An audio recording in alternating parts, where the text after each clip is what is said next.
النهاردة هناخد ملاحظات عند القراءة في اللغة الكورية بخصوص الباتشيم. قلنا ان الباتشيم هو الحرف الثالث او الرابع اللي بيكون في المقطع من الاسفل.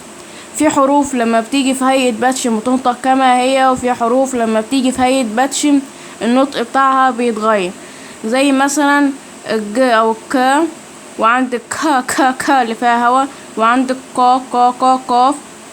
التلاتة دول لو جم في هيئة باتشيم يعني حرف تالت تحت او حرف رابع بينطقوا جيم او كاف خفيفة، زي مثلا مج اللي هي العنق، مج. عندي تشيك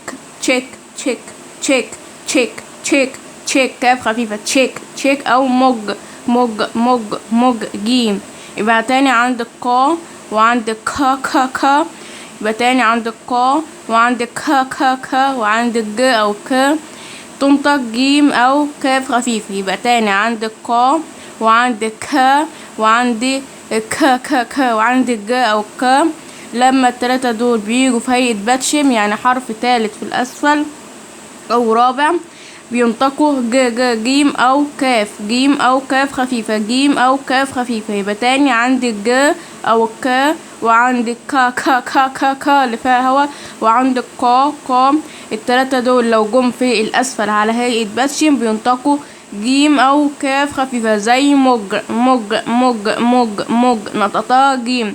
زي تشيك اللي هو كاف خفيفة، تشيك